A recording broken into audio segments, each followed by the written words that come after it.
Bonjour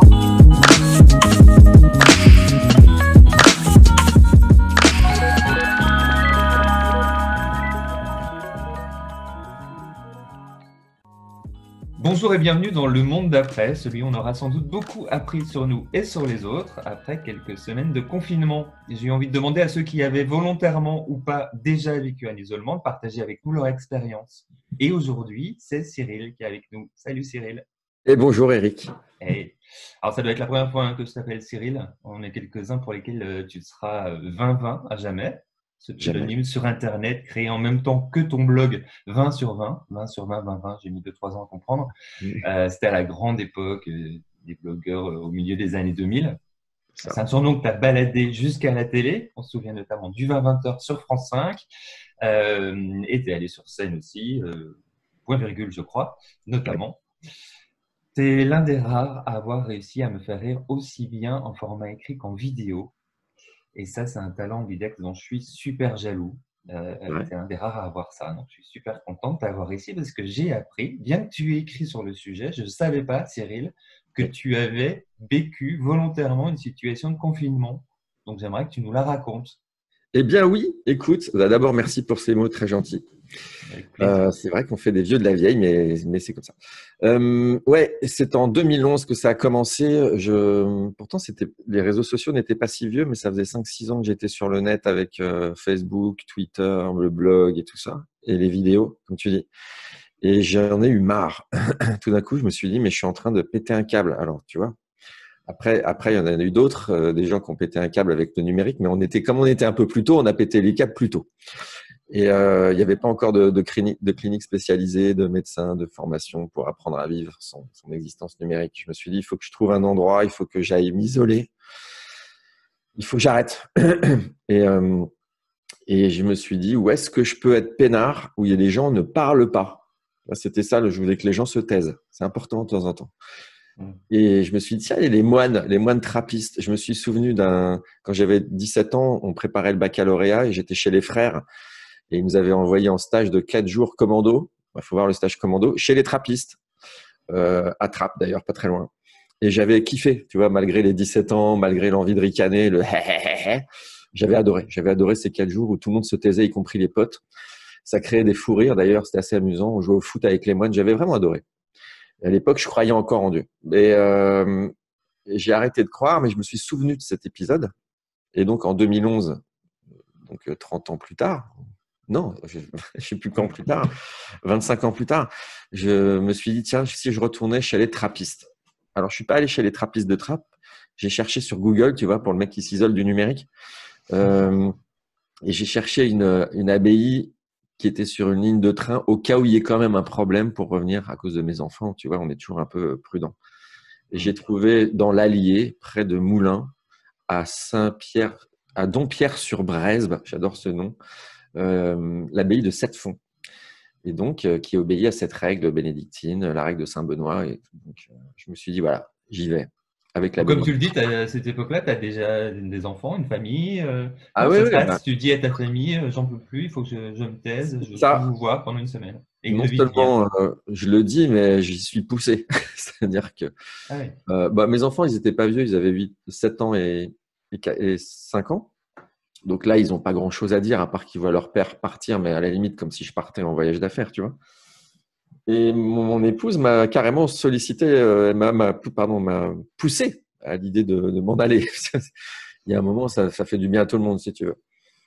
Et oui, bien sûr, si elle ne m'avait pas autorisé, entre guillemets, ça aurait été un peu conflictuel, mais elle m'a dit, vas-y, de toute façon, ça fait longtemps que tu as envie de t'isoler. Et donc, je suis parti là-bas et avec l'objectif de ne pas me connecter. Donc, c'est une abbaye dans l'Allier, je crois. Ouais, c'est l'abbaye de Sept-Fonds. Ouais. Et dans l'Allier, près de Moulins, à 15 bornes ou 20 bornes de Moulins. Okay. C'est vraiment le centre de la France. Là, c'est calme, hein, c'est très, très calme. Et donc, je suis arrivé là-bas pour vraiment ne rien faire, être confiné, volonté générale d'être confiné, de ne pas travailler, de pas être agressé par moi-même, hein, agressé par mes connexions, par la folie du monde. Alors que je ne croyais plus en Dieu. C'était vraiment l'idée d'être tranquille. Et j'avais prévenu d'ailleurs le moine. J'étais pas allé en traître, j'étais pas allé en menteur. J'avais quand même des vieux restes. On ne ment pas. Adieu. Je lui avais dit, voilà, je crois pas vraiment, mais j'ai besoin de repos, de calme. Et donc, le mail, j'avais écrit un mail au gars qui s'occupe de ça, donc au moine qui s'occupe de ça. Et qui Ils sont m'avait pas dit, du tout en détox numérique, du coup. Ils sont sur ah non, eux, ils l'email, sont en ils y vont, tox. quoi. Eux, ils sont en tox à fond. C'est leur vie, c'est leur D'accord. choix de vie. Ok. Et j'avais envie de voir ça aussi. Comment des types de mon âge, quoi, ou plus ou moins vieux, vivent ça, d'être tout le temps confinés avec des rythmes incroyables, avec la même tenue tous les jours, le même repas, les mêmes gens, les mêmes gueules, les mêmes trucs. Ça m'impressionnait, ça. Donc, tu l'avais fait, tu disais, quand tu avais une vingtaine d'années. Ça veut Oui. dire que tu connaissais déjà, tu savais à peu près où tu arrivais ou c'était une découverte complète? Non, c'était quasi une découverte complète parce que quand j'avais 17 ans, je l'avais vécu comme une petite fête rigolote de 3 jours avec des potes. On jouait au foot, on se marrait. On n'avait pas le droit de rigoler pendant les repas, on n'avait pas le droit de parler. Donc évidemment, ça faisait des fous rires quand t'as pas le droit. Hmm. Il y a des lectures pendant les repas. Et je me souviens, quand j'avais 17 ans, il y avait une lecture où le moine avait dit je vais vous lire un texte de Peter Pan, le moine beurre. Voilà. Je te répète phonétiquement. Je sais pas, j'ai pas été vérifié si c'était pas une erreur de mon oreille. Et je pense pas qu'il y ait un texte de Peter Pan, le moine beurre. Mais je sais qu'on a tous entendu ça et on a pleuré de rire. Donc j'avais un bon souvenir de ça, mais pas vraiment un souvenir recueilli, tu vois, des trappistes. Je me souvenais juste un peu du brief, quoi. Mais bon, j'ai fait les études et j'ai fait ma scolarité chez les frères, quoi. Donc je vois un peu quand même ce que c'est que l'ambiance. J'arrivais pas en grande découverte, Donc, mais quand même. raconte ton arrivée, ça se passe comment? Ben, quand tu arrives, déjà, moi, je suis arrivé en stop, j'ai mis 1 heure et demie depuis la gare de Moulins, tu vois, c'était une épopée pour y arriver. Donc, je tapais à la porte, un peu comme dans les westerns, comme dans Clint Eastwood et Tuco, là, quand ils arrivent dans le monastère, quand ils sont tout mal, quoi. Et j'ai été accueilli par le frère hôtelier, c'est son métier, c'est son job.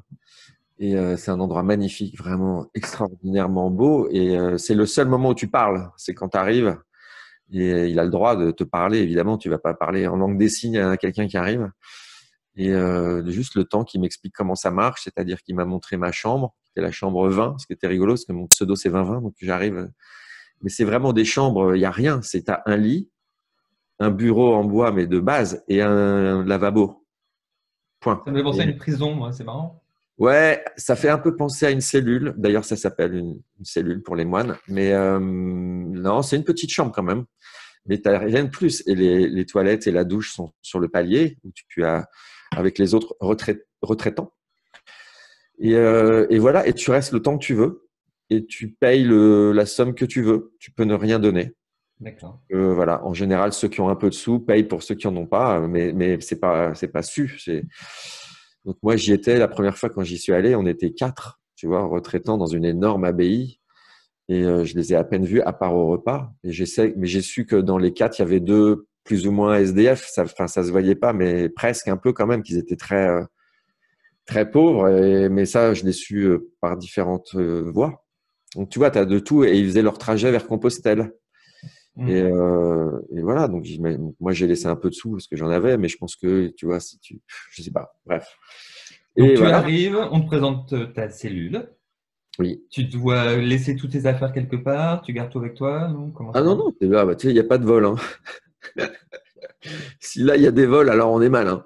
C'est non, mais moi Alors, parle-moi de ton téléphone, par exemple. Tu le gardes j'avais avec mon, toi. j'avais mon petit sac et le téléphone, ça a été une lutte de le laisser, mais je le laissais la plupart du temps. J'avoue que je me suis quand même connecté une fois ou deux, mais vraiment, je te jure, on ne jure pas, disait ma grand-mère, que c'était vraiment pour voir s'il n'y avait pas de problème avec les enfants, quoi. C'est vraiment un message ou un truc. Je me suis pas connecté à Internet pour autre chose que ça. Et alors, moi, j'ai beaucoup Sachant écrit. que le deal par rapport à ça, c'était pas, autant que possible, pas de nouvelles. Ah Pendant oui, une oui, semaine, on ne c'est s'appelle pas, on ne ça. se donne pas de nouvelles. C'est le deal avec la famille. Plus que ça, hein. Je suis resté 10 jours, en 15 jours, je crois, je sais plus, la première 15 fois, là, jours. Ah ouais. longtemps. Le deal, ouais, j'avais prévenu, ouais, on s'appelle pas, on se dit rien, c'est juste s'il y a un problème, quoi. Donc, c'était volonté de silence et d'être vraiment recueilli dans soi, dans sa pensée, ça fait du bien, hein. Ça fait du bien. Depuis, alors je vais trop vite, hein, vers la fin, j'imagine, mais je le recommande parce que ça fait un bien fou. C'est comme une espèce de remise à niveau de toi, de ta tête. T'en peux plus, on s'en peut plus de soi, hein, en général. Je sais pas toi, mais Ah, moi, je suis super bien avec moi. Franchement, je me kiffe à mort. Surtout là, en ce moment, c'est vraiment la période parfaite. Ah ouais, Raconte-nous, du coup, comment ça se passe la journée. Tu es là, donc il y a une cellule, on a compris. Tu as ouais, gardé ton téléphone, mais tu l'allumes pas. ouais. Et tu es avec tes pensées, tu ne fais rien, tu fais des choses, il y a des rendez-vous, Ouais, structuré dans un agenda. Comment ça marche? tu fais exactement ce que tu veux, mais vraiment, tu fais ce que tu veux. Tu peux rester dans ta chambre pendant tout le séjour et aller juste faire les repas. Moi, j'ai choisi déjà de participer à quelques-uns des offices. Donc, la règle bénédictine, c'est que tu as 7 offices par jour qui commencent par les matines à 3h30 du matin et qui se terminent à 20h par nonne, je crois que ça s'appelle, je suis pas sûr. Et entre-temps, tu en as 7. Donc, sachant que eux, les moines, assistent à peu près à tous les offices, sauf ceux qui ont un métier qui les empêche. Par exemple, celui qui prépare la cuisine ou je ne sais pas, pour le déjeuner ou le repas. Et moi, je faisais 4 à 5 offices par jour. C'est-à-dire que déjà, je ne manquais aucune matine. Donc, 3h30 du matin, c'est un peu un combat contre soi, mais qui est absolument divin. Et je pèse mes mots. C'est-à-dire que je mettais mon petit réveil à 3h26. Et là, tu gèles, parce qu'en plus, moi, j'étais allé, c'était au moment de Pâques, tu gèles vraiment. Tu as froid, tu mets un gros pull et tu vas dans le noir vers la chapelle et tu vois des moines qui passent, on dirait des ninjas. Ils parlent pas, ils ont leur aube, et ils sont beaux et toi, tu es dans le noir. Tu as juste un petit bouton à côté de toi que j'avais repéré dans le noir, dans le bois, un truc secret pour avoir une petite lampe pour éventuellement lire ton missel. Et là, ils chantent des chants grégoriens. Oui. Euh, et c'est absolument miraculeux. C'est-à-dire, rien que de te le dire, j'ai des frissons. C'est juste miraculeux. C'est Mais des ça, mais chants. ça serait miraculeux à 7 heures du mat aussi, j'imagine. Oui, Qu'est-ce qu'ajoute ce petit côté non, ça le reste. 3h30? Ça le reste à 7 heures, mais ils chantent pas comme ça à tous les offices. Ils le font aussi à Vêpres, qui était aussi mon préféré vers 17 heures. Mais au matin, bah parce que tu viens de te réveiller, tu es dans le noir, c'est magique déjà. Et les chants qui résonnent dans la chapelle de 70 mecs en blanc, c'est surréaliste. Et surtout, c'est très beau. C'est-à-dire que tu es pris, tu es capté par la beauté. Tu n'as même pas à chanter, à réfléchir. Tu es pris. Moi, j'étais vraiment pris, hein. Donc, je n'ai jamais raté une matine, les matines. Et tu repars à 4h15 et tu rentres te coucher. Moi, je remontais me coucher. Du coup, je séchais l'office de 6h parce qu'il y en a un autre. Eux, je sais pas comment ils font, hein, mais bon, ils ont que ça à faire. Mais non, ils ont pas que ça à faire. Dans 6h30, il y avait le premier office du jour. Moi, j'y allais pas. Moi, je zappais, là, je dormais, je me lavais, tu vois. Petit déjeuner à 7h, le petit déjeuner hyper sain. Donc, les repas, c'est très important. C'est un peu le truc qui te tient et c'est hyper sain comme nourriture. Tu n'as pas le droit de parler avec les retraitants. Donc, tu es là avec des gens que tu connais pas. Bon, après, tu apprends à les connaître sans parler et tu les connais, en fait. Tu t'aperçois que tu as les signes du corps, les voix, les gestes, les yeux, les tics. Il y en a même qui t'énervent parce qu'ils mangent en faisant du bruit. T'en as un qui parle quand même, qui dit, vous pouvez me passer le sel. T'as envie de lui faire chut. T'as envie de se faire, c'est comme dans La Vérité si je mens, tu sais. Et puis, mais tu triches pas, et tu triches pas. Et puis, c'est vraiment, et c'est un moine qui t'amène la nourriture, et puis après, tu fais la vaisselle, tu fais la corvée de vaisselle, tu ranges, tout est nickel. Et Et tu après, sens tu qu'il y a une repars. espèce de prime à ceux qui étaient présents aux matines, par exemple. Est-ce que ça Non, apporte quelque chose dans le non, regard bienveillant ou ça change rien. rien? Tu pourrais en Que faire dalle. aucun. Ah non, mais ils sont pas dans cet ego-là où, moi, je l'ai eu à quelques moments sur des histoires qui sont arrivées qui étaient assez rigolotes, des retours d'ego. Mais non, personne te regarde, personne, tout le monde s'en fout vraiment bien de quel office tu fais. Non, il faut que ça se passe bien. Il faut que tu sois dans le respect global et du lieu et des gens, et comme tu le serais ailleurs. Et non, ça s'est toujours très bien passé. Donc Surtout, tu parles à personne pendant ces 15 jours, ou à part au début quand on t'accueille, après c'est fini, plus un mot? fini, sauf si tu le souhaites. Et d'ailleurs, le frère hôtelier me l'avait dit à l'entrée, à l'arrivée, il m'avait dit, si vous voulez, vous pouvez parler à quelqu'un.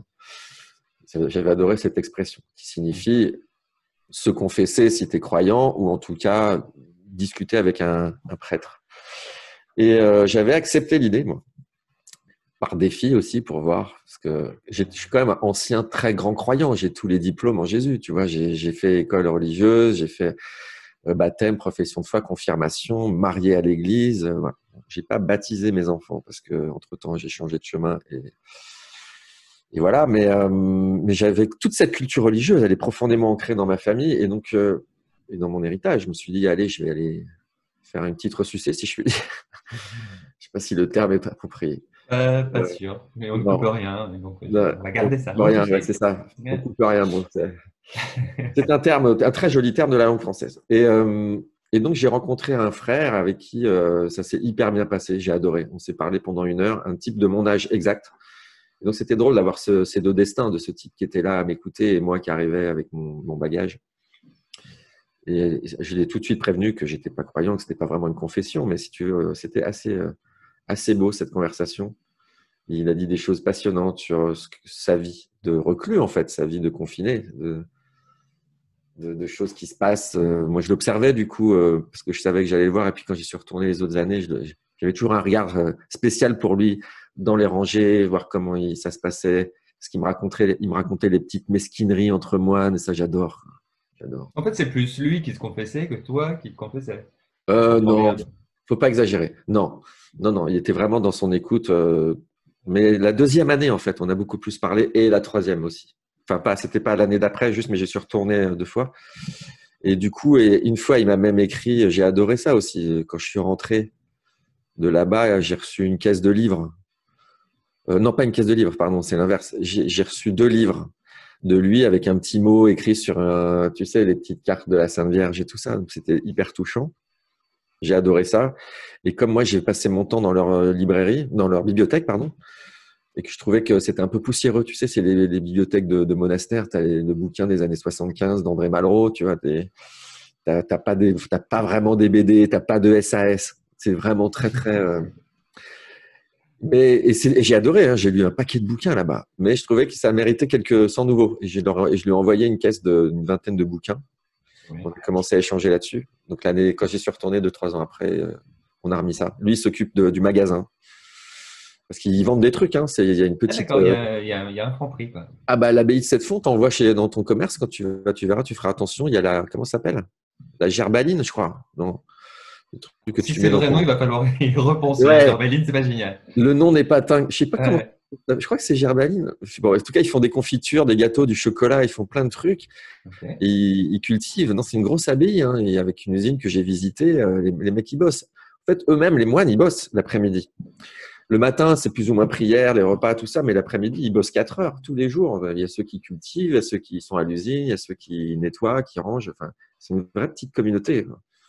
Il y a toute cette vie autour de toi qui ne fait rien, qui lit et qui est dans ses pensées. C'est ça. Tu nous as parlé des matines à 3h30, vêpres à 17h.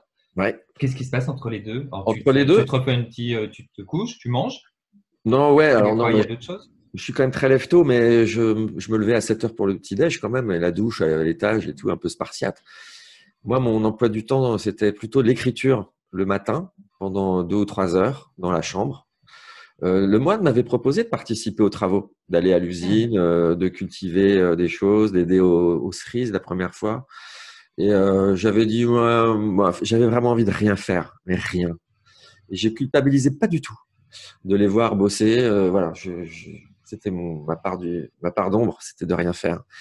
Donc le matin, j'écrivais, petite promenade fin de matinée, déjeuner et tout. Et l'après-midi, je marchais.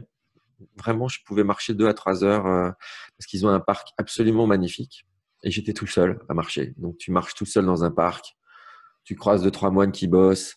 À qui tu C'est dis pas vraiment. bonjour, du coup, hein, Non, tu parles pas. Tu fais un petit signe petit signe de tête, hein, quand même, mais tu dis rien. Tu observes. C'était magique. Moi, il faisait un temps de feu en plus. Donc, je marchais. Je crois que je marchais 15 bornes par jour, quoi. Tu vois, je m'arrêtais. Il y a des petits bancs, des petits sièges. C'est hyper soigné. C'est vraiment, mais le rêve. Donc, le matin, écriture. L'après-midi, promenade. Un peu d'écriture aussi. Dormir. Rien. Rien. Lecture.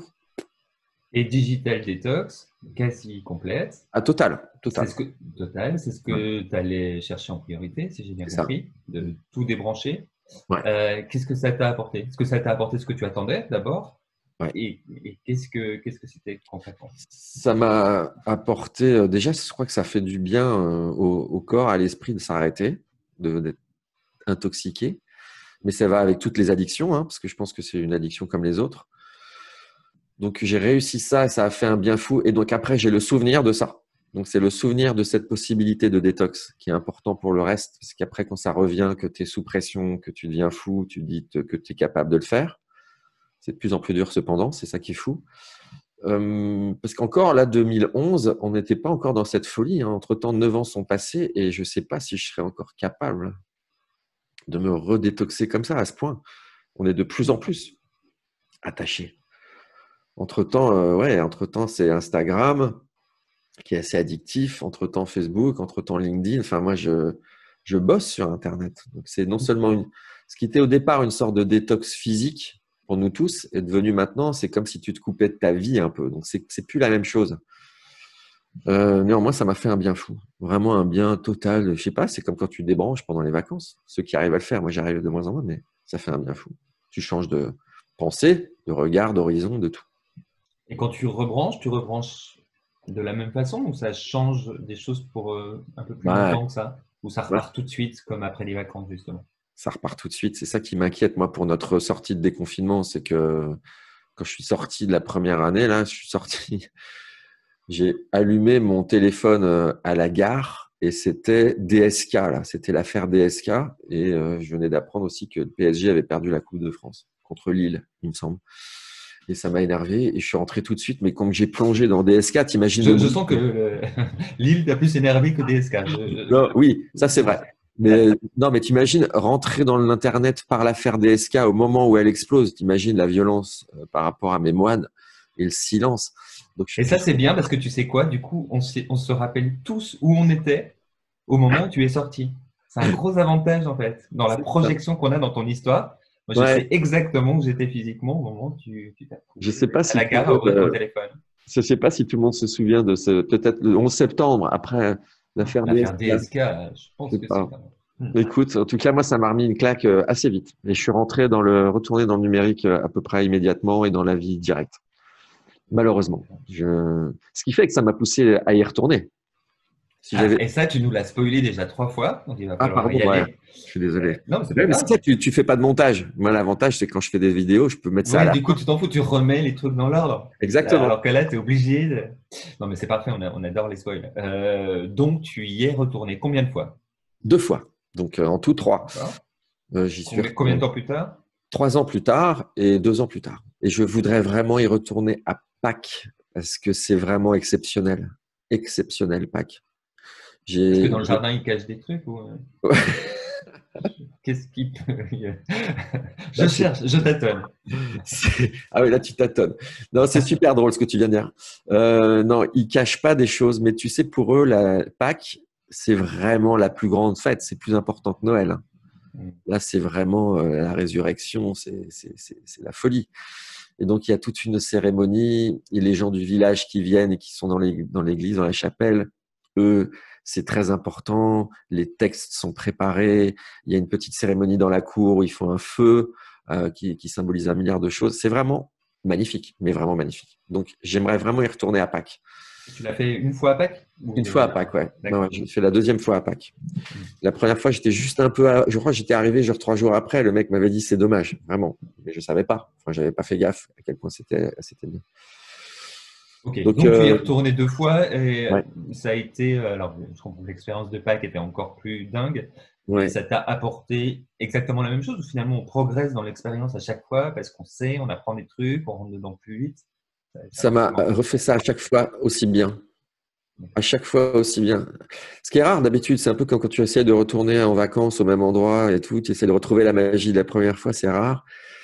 Écoute, c'était pas des magies, alors c'était plutôt vraiment des grands moments. Peut-être la troisième fois, c'était un tout petit peu moins bien, mais à cause du temps, tu vois, à quoi ça joue, c'est pas très grave. C'est juste que les promenades étaient moins longues et moins agréables parce qu'il pleuvait. Mais, euh, mais à part ça, c'était vraiment magique. J'ai retrouvé la même sensation, les mêmes horaires, le même rythme, le même frère. Rien ne bouge. Il y a quelque chose d'extrêmement rassurant chez eux. Tu sais que tu vas y aller. D'ailleurs, c'est ce que dit Touko dans Le Bon, la Brute, le Truand. Il dit que quelles que soient les péripéties, je ne sais plus quel est le terme exact, il sait qu'il pourra compter sur son frère qui est là, qui est moine et qui dirige ce monastère. Et un bon repas chaud, je crois, il dit. C'est un peu ça, une forme d'éternité chez eux qui est assez rassurante. Et du coup, tu as gardé avec frère Emmanuel cette petite parenthèse de discussion autorisée ou tu l'as fait que la première fois? Non, je l'ai revu à chaque fois. Et bon, je ne l'ai pas revu depuis, ça fait 5 ans, 4 ans, et on ne se parle pas en dehors de ça. Mais je suis à peu près sûr, sauf s'il est tombé malade ou autre, que quand j'y retournerai, il sera là. Et je serai ravi. Mais j'y songe pour 2021 maintenant. On verra.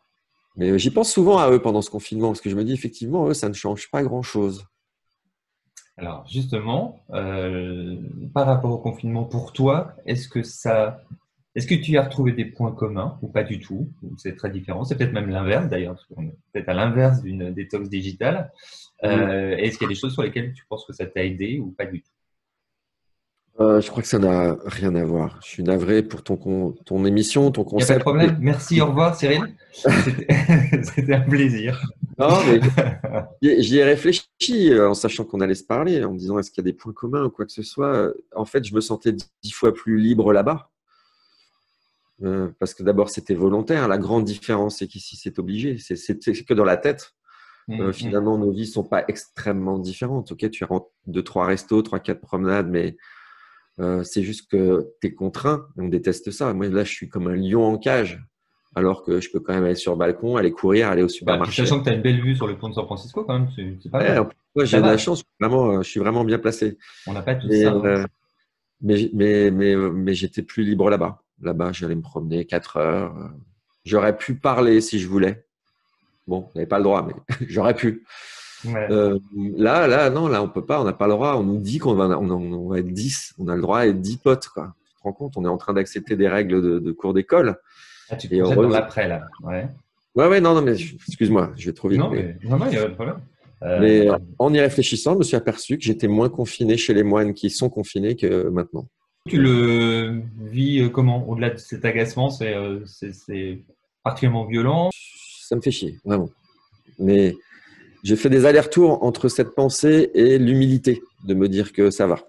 Mais vraiment, ça me sert. Tu sais, c'est toujours pareil quand tu es malheureux, les gens te disent ouais, mais pense aux petits lépreux de Jakarta ou quand on était petit au Bangladesh ou tu vois, à la Somalie, il y a toujours plus malheureux. Donc là, effectivement, ça marche un peu. C'est-à-dire que je pense effectivement aux gens qui bossent, qui n'ont pas de masque, aux caissiers. Je te jure, c'est vrai, c'est pas du pipeau. D'habitude, on n'y arrive pas, mais là, j'y pense. Donc je me dis bon, allez, ta gueule. T'es chez toi, t'es bien. T'as un ordi, t'as un boulot, tu bosses pour une boîte, tu fais une web TV, t'as un show qui te fait marrer. Tu reprendras d'activité, t'es pas encore à la rue, ça va. Les enfants sont en bonne santé, tout le monde va bien. Et je le dis ça, je me le répète, parce que sinon, ça m'énerve, tu vois, ça m'agace. Ouais, il y a des jours où je suis gavé. C'est un peu un jour sans fin, mais c'est comme tout le monde. C'est parce qu'il n'y a plus d'aspérité dans l'agenda. Donc, à la fois, ça met des plombs, ça dure un temps infini, et tout d'un coup, tu te réveilles et tu dis, ça fait déjà une semaine. Moi, je vais voir ma mère tous les samedis matins pour la ravitailler et parce qu'elle est bon. Bref, et quand là, on est vendredi, on peut le dire, je sais pas si. Et je me dis, mais c'est pas possible, j'y suis allé il y a 10 minutes. Tu sais, c'est un espèce de temps qui est à la fois infiniment long et infiniment raccourci. On perd toute notion là-dedans. C'est ça qui est dur. Mais voilà, je vais arrêter de me plaindre là-dessus parce qu'au fond, ça va. Donc, voilà, ta gueule. T'arrives pas à te dire que c'est une expérience de fou? C'est une expérience, quoi. Justement, cette élasticité du temps, on la vit tous. C'est dingue de vivre ça aussi. C'est une expérience de fou et j'ai très peur cependant. Alors, je sais pas si j'avais encore trop vite par rapport à tes questions, mais j'ai trop peur cependant qu'on oublie tout très très vite. Et j'ai vu l'autre jour une interview d'Étienne Klein dans BOMA, donc tu vois, le philosophe et scientifique, qui a dit une chose intéressante, que souvent dans les crises de ce genre, après, il y avait une espèce d'amnésie collective hyper rapide de chacun de nous pour oublier justement ces difficultés, ces temps horribles, ces changements, et que finalement, après, on revient comme avant, presque en pire, parce qu'il y a une intensité supérieure. Après, il minimisait ses propos en disant que peut-être pour une fois, ce sera différent, mais je pense qu'il l'a dit par gentillesse pour nous tous, parce que avant que ça arrive, on n'était déjà pas très content du système, si tu veux. Alors, on était déjà tous en train de se demander comment faire mieux avec Greta machin, tout ça, le truc. Donc, mais je suis pas sûr. Moi, j'ai un peu peur de ça. Je pense qu'on va replonger, mais on verra. Donc, tu fais partie du groupe de gens qui se disent on prend plein de bonnes résolutions qui vont tenir 2 secondes et demie à la sortie du confinement. J'imagine que tu te mets un peu dedans aussi, du coup, parce que Ah, bien tu te dis sûr. moi-même, je vais oublier.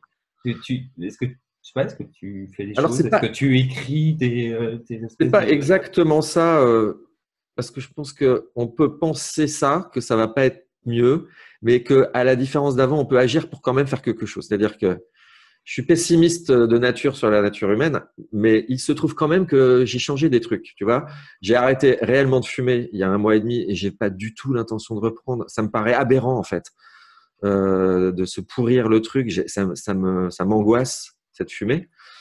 Je me suis mis à la guitare enfin et vraiment je joue et je m'éclate et j'ai pas l'intention de réarrêter pour la 10e fois parce que ça a pris du coup en 1 mois et demi 1 heure par jour, ça a enfin commencé à faire des choses. J'ai commencé un programme en vidéo juste pour m'occuper et pour le fun, mais je l'aime bien. Tu vois, je l'aime bien et ça fait longtemps que j'aime pas bien un truc que j'ai fait. C'est Ok. pas déprimant, hein, c'est que bon, on peut faire plein de choses en les aimant bien sans plus. Là, j'aime beaucoup. Je me suis retrouvé à parler avec des gens et surtout à les écouter. Donc là, c'est la première fois que je fais une entorse et c'est pour toi parce que j'avais décidé de fermer ma gueule parce que ça fait quand même 10 bonnes années que j'arrête pas d'ouvrir ma gueule. J'ai écrit un livre sur moi, je suis allé au théâtre pour me raconter, je me saoule si tu veux. Donc là, ce programme où j'interviewe des gens comme tu le fais, ça me fait un bien fou, tu vois. Donc voilà, j'ai fait des choses qui changent et puis je vais essayer de bosser avec des boîtes un peu propres. Je pense que je vais moins faire de compromis sur certaines philosophies. Voilà, c'est des choses comme ça, comme tout le monde. Si on fait tous un peu ça, peut-être moins de bullshit. Et ça s'est passé comment tu as arrêté de fumer au début du confinement ou il se trouve que c'était juste avant, un peu par Ouais, hasard? en fait, au tout début, j'ai eu une douleur au poumon et au cœur en fumant une clope. Ça paraît effrayant hein, quand je dis ça. Et je sais pas, c'est peut-être une côte froissée ou un truc, un peur, c'est peut-être psychosomatique, j'en sais rien. Mais au tout début, genre le 17-18, mais la clope, je l'ai même pas fini. Je me suis fait oh, hop, hop, hop, hop. Et j'ai pas retouché depuis. Et je ne retoucherai plus. J'avais déjà arrêté des années. Hein. J'avais arrêté 4 ans, j'avais arrêté 3 ans, 2 ans, 3 ans. C'est 30 ans que j'arrête par série de 3-4 ans.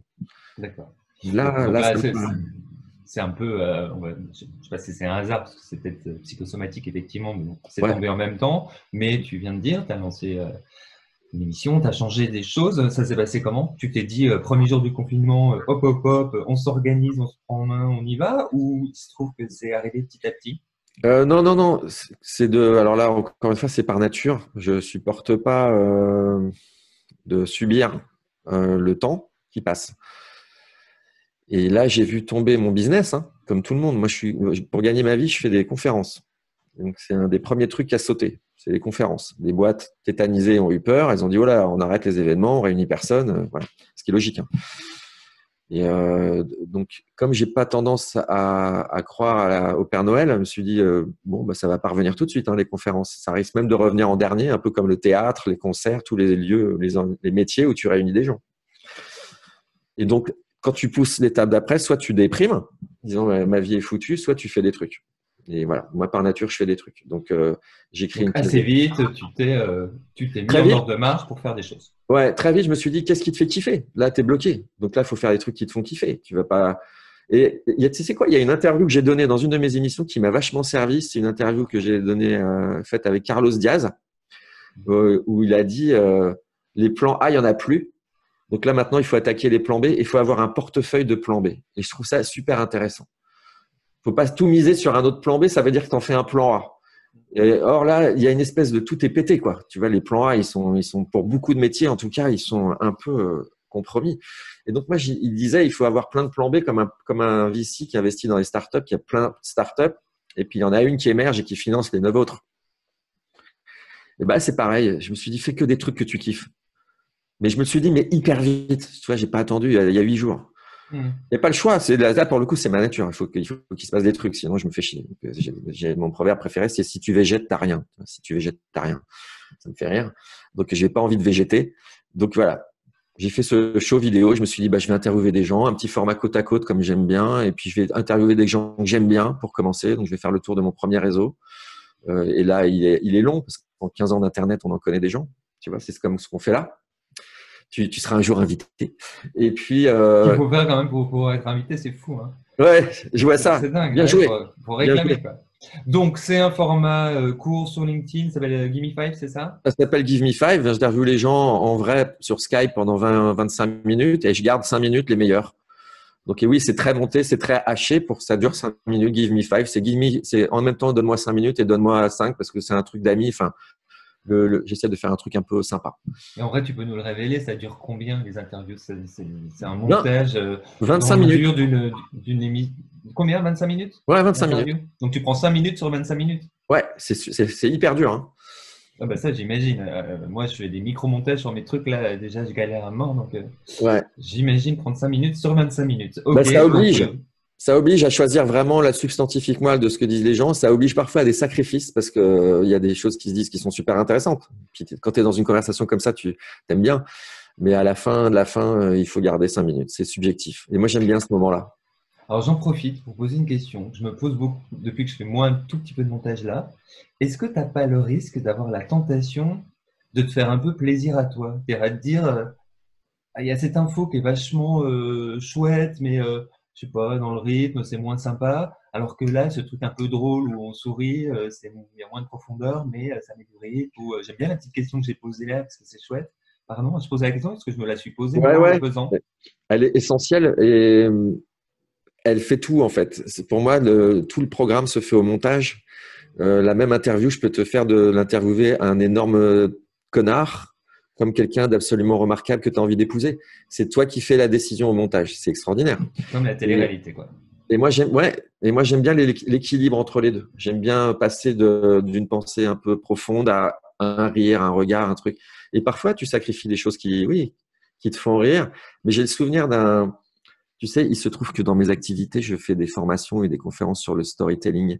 Et j'aime bien les règles de Pixar. Il y a une des règles, les 21 règles de Pixar qui dit, il faut pas confondre ce qui nous fait kiffer en tant qu'auteur et en tant que spectateur. Ça paraît bête, hein.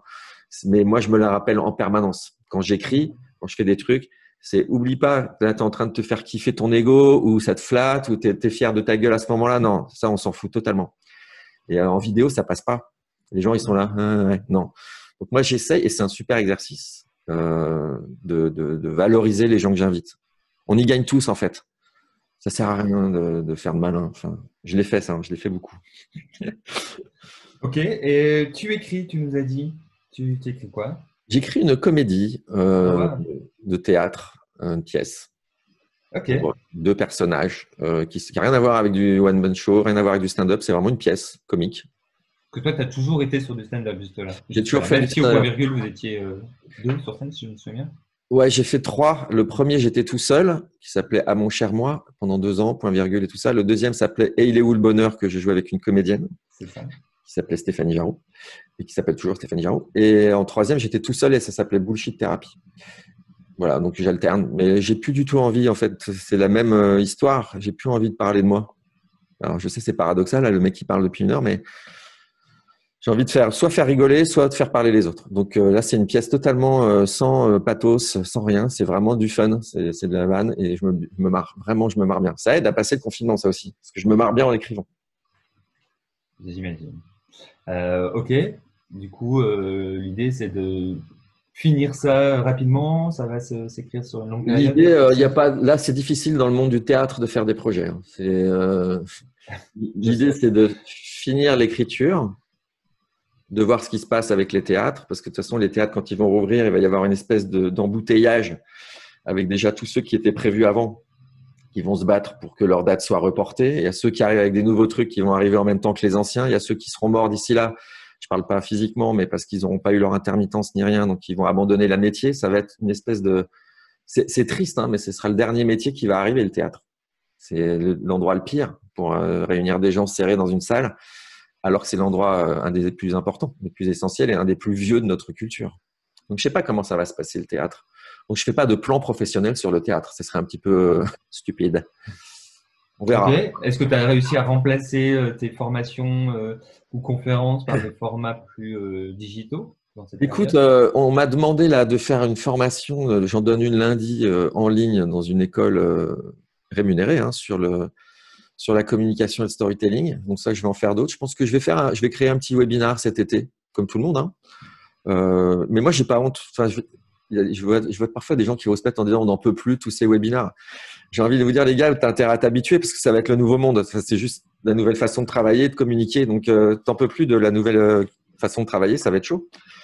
Donc oui, chacun va sortir comme il peut de ce truc. Je vais faire des conférences en ligne, je vais faire des cours en ligne, des formations en ligne, comme tout le monde. Et puis dès qu'on pourra sortir en vrai, je les ferai aussi en vrai. Il faut faire des transitions, mais j'ai envie de faire mon programme aussi. Peut-être un jour trouver un sponsor, un partenaire autour de ce programme. Pourquoi pas? Tout est open.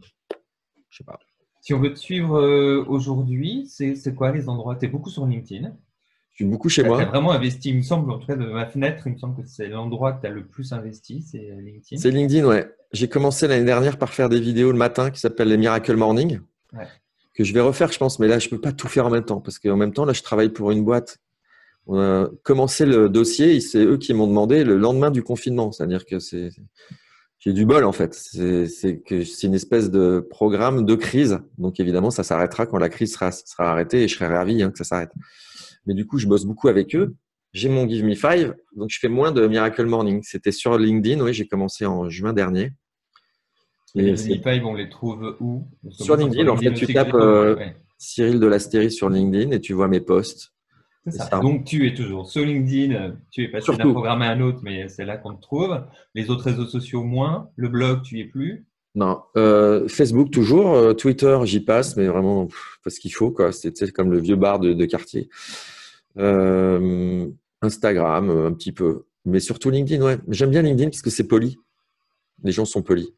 Tu y vas parce que les gens sont sympas. Poli, ouais, juste sympa, pas forcément plus, mais en tout cas respectueux. C'est rare, tu vois, j'en supprime un par mois sur LinkedIn, alors que sur les autres trucs, tu vois, LinkedIn, il y a leur taf, il y a leur CV, il y a leur relation, tu vas pas commencer à t'insulter. Donc, moi, j'aime bien cet endroit un peu privilégié du rapport humain. Génial, bah, écoute, on va te suivre là. Oui. Merci beaucoup d'avoir fait une entorse à ta règle. Bon, si ça n'avait plus jamais parlé de toi, donc. Je dis ça, j'avais vu. Hein, ouais. Non, mais je le prends comme un cadeau, donc ça me fait super plaisir. C'est un cadeau, Eric. Mais je le sais maintenant. Et on va suivre ton actu. Vivement qu'on puisse aller voir au théâtre ce que tu auras écrit pour plein de raisons. Ouais. Je souhaite ça. Et puis tes webinars, tout ça. Enfin, on se tient au courant, quoi. On se tient au courant, ça marche. Merci beaucoup. Merci à toi. Ciao. Salut, Eric.